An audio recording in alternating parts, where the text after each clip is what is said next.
ಹಿಗ್ಗಿನೊಂದಿಗೆ ಜಿಲ್ಲೆಯೆಲ್ಲೆಡೆ ಎಳ್ಳಮಾವಾಸ್ಯೆಯ ಸುಗ್ಗಿಯ ಹಬ್ಬ. ಆಹಾರ ಸಂಸ್ಕೃತಿಕ ಪ್ರತೀಕವಾಗಿ ರೈತರ ಸುಗ್ಗಿ ಹಬ್ಬವೆಂದೇ ಆಚರಿಸುವ ಎಳ್ಳ ಅಮಾವಾಸ್ಯೆಯನ್ನ ರಾಯಚೂರು ಜಿಲ್ಲೆಯ ವಿವಿಧೆಡೆ ರೈತರು ಬಹು ಖುಷಿಯಿಂದ ಆಚರಿಸಿದರು. ಬೆಳಗ್ಗೆಯಿಂದ ನೇಗಿಲ ಯೋಗಿ ಎತ್ತುಗಳನ್ನು ಶುಭ್ರಗೊಳಿಸುವ ಕಾರ್ಯದಲ್ಲಿ ನಿರತರಾಗಿ ಶೃಂಗರಿಸುತ್ತಿರುವ ದೃಶ್ಯ ರೈತರ ಮನೆಗಳ ಮುಂದೆ ಸೋಮವಾರ ಕಂಡುಬಂತು.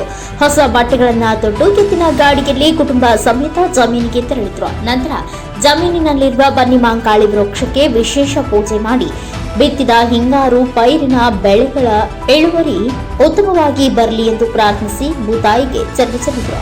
ಚರಕ ಚೆಲ್ಲಿದಾಗ ಖ್ಯಾತಿಗಳ ಮಿಶ್ರಣದ ಪದಾರ್ಥಗಳನ್ನು ತಿನ್ನಲು ಬಂದ ಹಕ್ಕಿಗಳು ಖ್ಯಾತಿಯ ಜೊತೆಗೆ ಬೆಳೆ ಮಧ್ಯೆ ಬಿದ್ದ ಕಾಯಿ ಕೊರಕ ಹುಳುಗಳನ್ನು ತಿಂದು ವೈಜ್ಞಾನಿಕ ಹಿನ್ನೆಲೆ ಬಂದಿದೆ.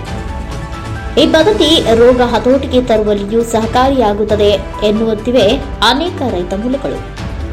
ಕುಂಟೆಪಿಲ್ಲೆ, ಚಕ್ರ, ಒಗಟು ಹಾಕಿ ಗಂಡನ ಹೆಸರು ಹೇಳುವುದು, ಮುಟ್ಟಾಟ, ಕಬಡ್ಡಿ ಸೇರಿದಂತೆ ವಿವಿಧದಲ್ಲಿ ಅನೇಕ ಕ್ರೀಡೆಗಳನ್ನ, ಜಾನಪದ ಹಾಡುಗಳು ಸೇರಿದಂತೆ ಹಲವು ವೈಶಿಷ್ಟ್ಯಪೂರ್ಣ ಕಾರ್ಯಕ್ರಮಗಳು ಜರುಗಿ ಗ್ರಾಮೀಣ ಸೊಗಡನ್ನ ಬಿಂಬಿಸಿದ್ದು.